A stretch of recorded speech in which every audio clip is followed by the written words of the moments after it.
nós iniciamos essa aula falando sobre o que a nossa religião, o que a Umbanda acredita. Há também muitas dúvidas sobre isso. Afinal, no que a Umbanda acredita? A Umbanda é uma religião que cultua vários deuses, alguns vão dizer. É uma religião pagã. A Umbanda, ela é politeísta. Lê do engano daqueles que desconhecem os fundamentos da nossa amada religião. Primeiro, a Umbanda é uma religião monoteísta, ou seja, nós cremos num único Deus. Nós cremos num único Deus e nas suas divindades. Essas divindades, nós, enquanto umbandistas, cultuamos e chamamos eles de orixás. Essas divindades de orixás.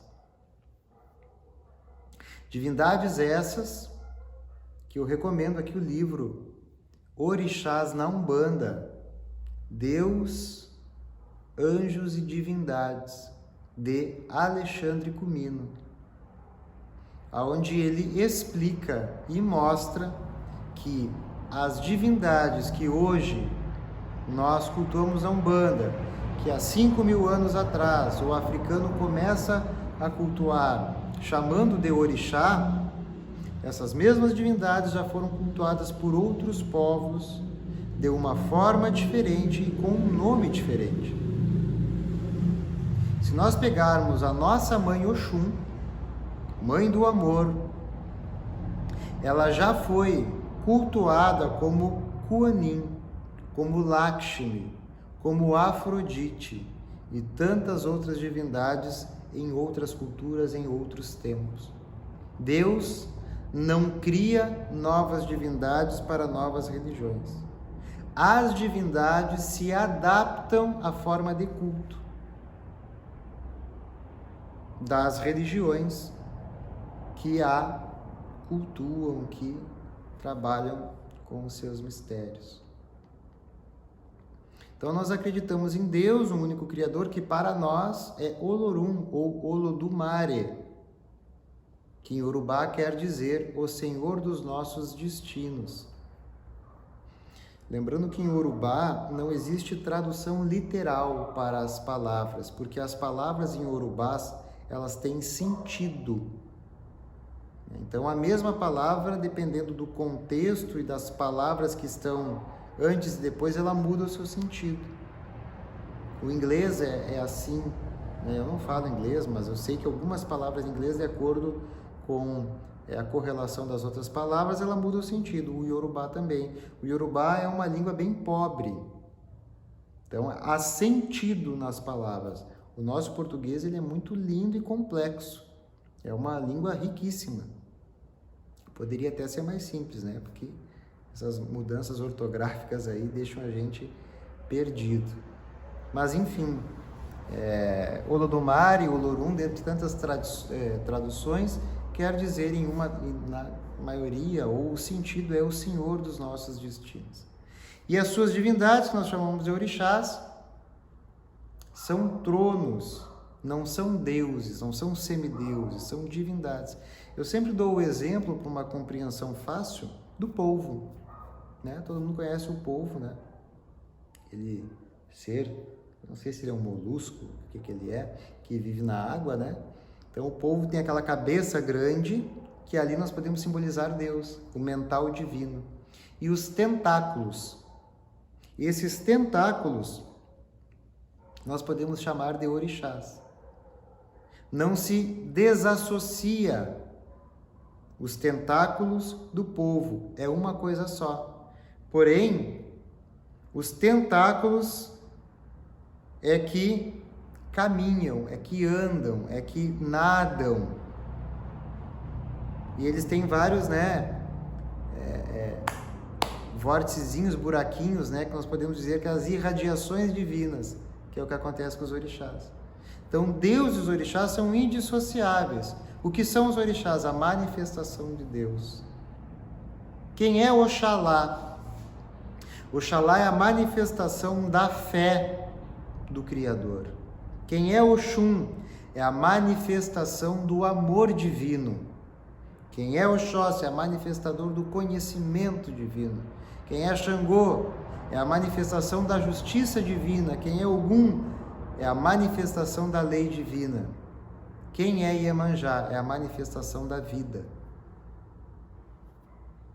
Os orixás são atributos, são partículas, são braços de Deus, galhos da mesma árvore, tentáculos do mesmo polvo.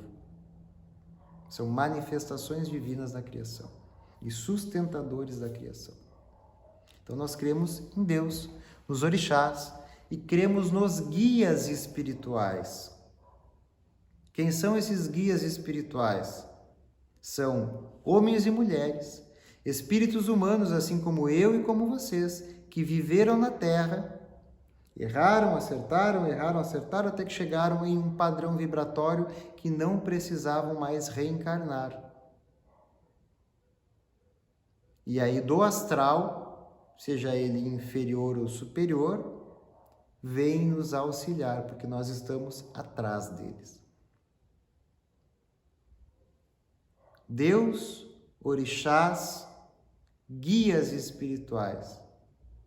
No que mais a Umbanda acredita? Nos seres naturais. E nós vamos estudar isso, que são seres espirituais que nunca encarnaram e vivem em dimensões paralelas à nossa. E através da religião de Umbanda tem abertura para se manifestar um terreiro, para nos trazer um axé. Em seres encantados, que estão num estágio, num plano anterior ao nosso. E através da religião de Umbanda tem também oportunidade de se manifestar.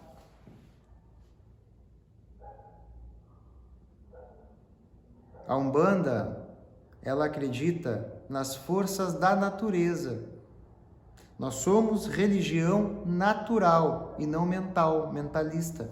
As religiões mentalistas são aquelas religiões que trabalham apenas com a mente, com a fé, com a oração. Igreja católica, os evangélicos. A Umbanda ela é uma religião natural porque ela cultua forças da natureza. Para nós, a cachoeira, por que a cachoeira é de Oxum ou de Oxumaré?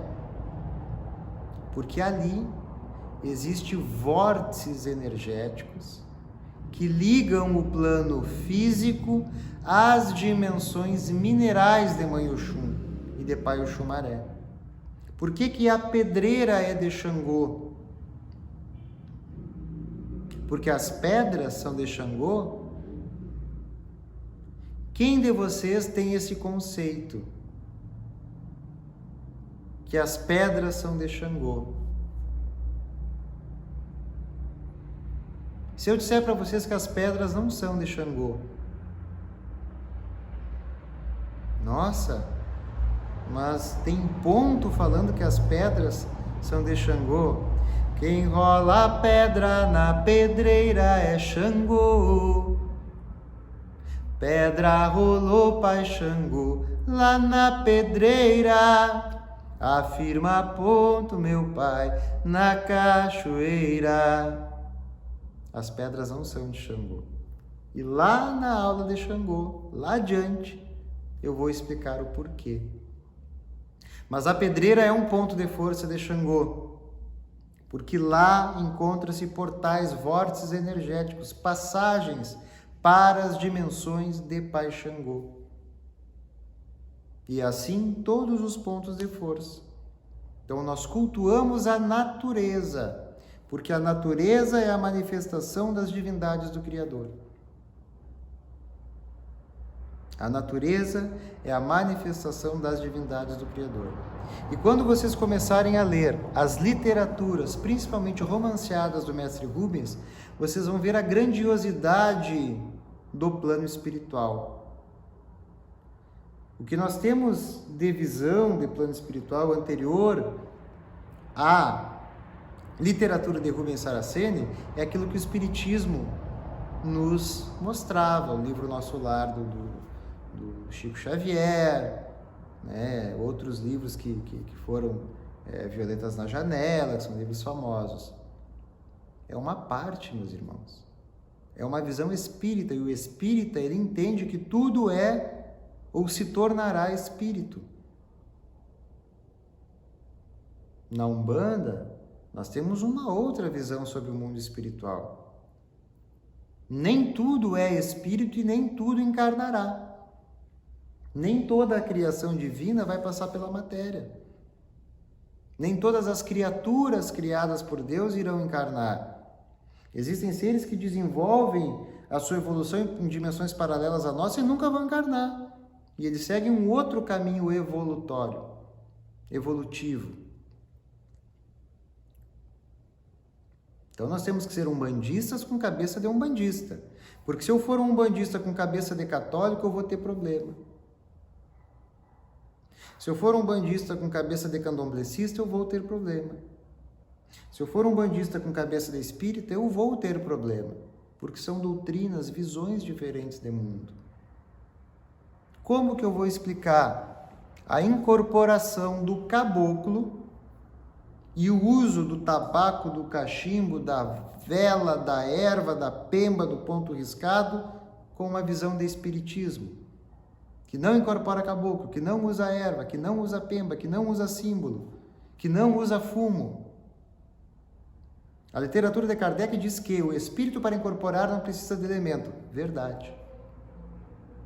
O caboclo, o preto velho, Exu baiano, pombagira, a marinheira baiana, a boiadeira, a criança, o mirim, eles não precisam de elemento nenhum para incorporar.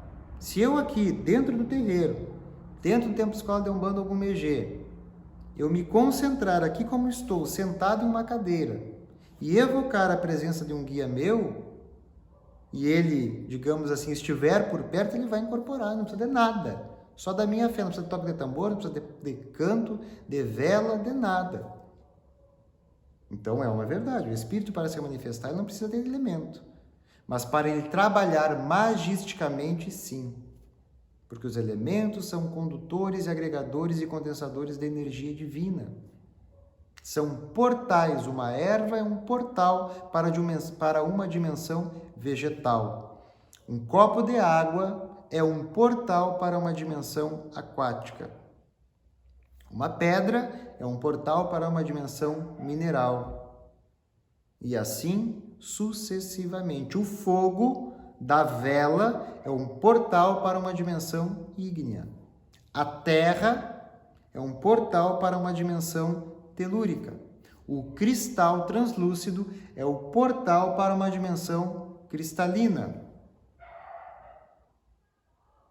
Então, eles usam dos elementos para trabalhar magia. Nós não fazemos na Umbanda, respeito quem faz, mas nós não precisamos fazer trabalho de desobsessão com transporte. Eu fiz muito transporte durante a minha vida. Hoje, não faz muitos anos que não faço, não vejo a necessidade. Por quê? Porque um caboclo, com a baforada de um charuto, que guarda os 4 elementos terra, fogo, água e ar, mais o mistério dos 7 assopros sagrados, ele abre um portal e encaminha todos aqueles seres que estão perturbando aquela pessoa. Um preto velho faz o sinal da cruz e abre uma passagem, abre uma cruz mental.